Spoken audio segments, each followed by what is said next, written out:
안녕하세요. 건강신호입니다. 오늘도 건강 정보를 알려드리겠습니다. 구독과 좋아요, 알림 설정까지 부탁드려요. 여러분, 마늘은 건강에 좋기로 유명하지만 잘못된 방식으로 먹으면 오히려 건강에 해를 끼칠 수 있다는 사실 알고 계셨나요? 마늘 섭취에서 자주 저지르는 실수와 이를 피하는 올바른 방법을 지금부터 알려드릴게요. 마늘은 항염 항산화 심혈관 건강 증진 등 수많은 이점을 가진 슈퍼푸드입니다. 하지만 올바르지 않은 섭취 방법으로 마늘의 유익한 성분을 잃어버리거나 부작용을 초래할 수 있습니다. 우리가 흔히 하는 몇 가지 실수만 개선해도 마늘의 건강 효과를 제대로 누릴 수 있습니다.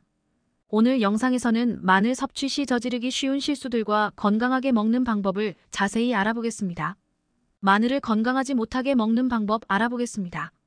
마늘을 너무 뜨겁게 조리하는 것은 대표적인 실수입니다. 뜨거운 기름에 바로 넣거나 높은 온도에서 볶을 경우 마늘의 주요 성분인 알리신이 파괴될 수 있습니다. 알리신은 마늘의 항염증과 항균 작용을 담당하는 핵심 성분으로 이를 손상시키면 마늘의 효능을 반감시키는 셈이죠. 특히 요리를 시작할 때 다진 마늘을 뜨겁게 달궈진 팬에 바로 넣는 경우가 많은데 이로 인해 향은 살아날지언정 유익한 성분은 대부분 사라지게 됩니다. 마늘의 건강 효과를 유지하려면 다진 후 10분 정도 그대로 두어 알리신을 활성화하고 약한 불에서 서서히 익히는 것이 중요합니다. 마늘을 과도하게 섭취하는 것도 문제입니다.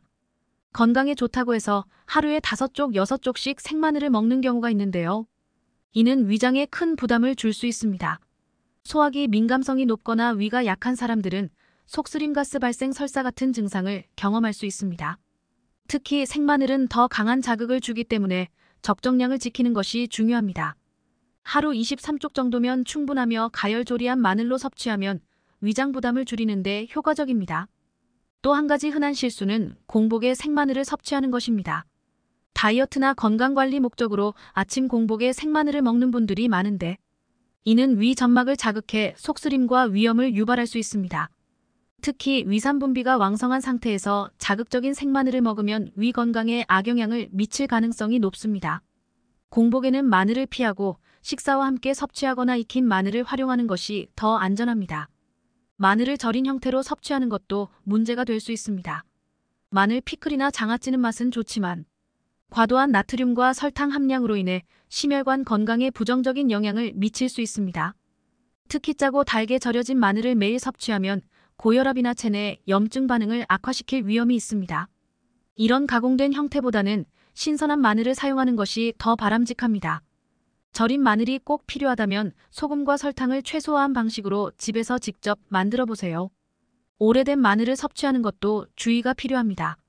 냉장고에 오래 보관된 마늘은 곰팡이가 생기거나 유효 성분이 줄어들 수 있습니다. 겉으로는 괜찮아 보여도 속에 곰팡이가 퍼진 경우가 많아 이를 섭취하면 식중독 위험이 있습니다. 마늘은 신선한 상태에서 사용하는 것이 가장 좋습니다. 보관 시에는 서늘하고 건조한 곳에 두고 적정량만 구매하여 빠르게 소비하는 것이 중요합니다. 마늘즙과 같은 가공 제품에 지나치게 의존하는 것도 문제가 될 수 있습니다. 건강즙 형태로 판매되는 마늘즙은 일부 영양소가 손실되거나 방부제 같은 첨가물이 포함될 가능성이 있습니다. 마늘즙은 보조제로 활용하고 신선한 마늘을 기본으로 섭취하는 것이 이상적입니다. 이번에는 마늘을 건강하게 먹는 올바른 방법 알아보겠습니다. 생마늘 섭취. 마늘을 다진 후 10분 정도 더 알리신을 활성화시킨 뒤 섭취하세요. 생으로 먹을 때는 하루 23쪽을 넘기지 않도록 하고 공복 섭취는 피하세요. 조리된 마늘 섭취. 고온 조리를 피하고 약한 불에서 천천히 익히거나 찜구이 스팀 요리로 활용하세요. 이렇게 하면 마늘의 건강 효과를 최대한 유지할 수 있습니다. 절인 마늘 대신 신선한 마늘 사용. 절인 마늘이 필요하다면 나트륨과 설탕을 최소화한 방식으로 집에서 직접 만들고 신선한 마늘을 섭취하는 것을 기본으로 하세요. 올바른 보관법. 마늘은 서늘하고 건조한 곳에 보관하며 곰팡이가 생긴 마늘은 즉시 폐기하세요. 냉장 보관 시에는 밀폐 용기를 사용해 습기를 방지하세요. 가공 마늘 제품 적절히 활용. 마늘즙은 보조제로 활용하되 신선한 마늘을 기본으로 섭취하세요. 마늘은 건강에 매우 유익하지만 섭취 방법에 따라 그 효과가 크게 달라질 수 있습니다. 고온 조리 과도한 섭취 공복 섭취와 같은 실수를 피하고 알리신을 활성화한 후 약한 불에서 조리하거나 신선한 마늘을 적정량 섭취하는 것이 중요합니다. 또한 절임이나 가공 제품에 의존하기보다는 자연 상태의 마늘을 사용하는 것이 더 바람직합니다. 간단한 변화만으로도 마늘의 효능을 극대화하고 부작용을 예방할 수 있습니다. 여러분은 마늘을 어떤 방식으로 섭취하고 계신가요? 혹시 오늘 소개된 잘못된 방법을 경험한 적이 있으신가요? 댓글로 여러분의 이야기를 나눠주세요. 오늘 영상이 유익하셨다면 좋아요와 구독 알림 설정 부탁드리며 더 유익한 건강 정보로 다시 찾아오겠습니다. 다음 영상에서 만나요.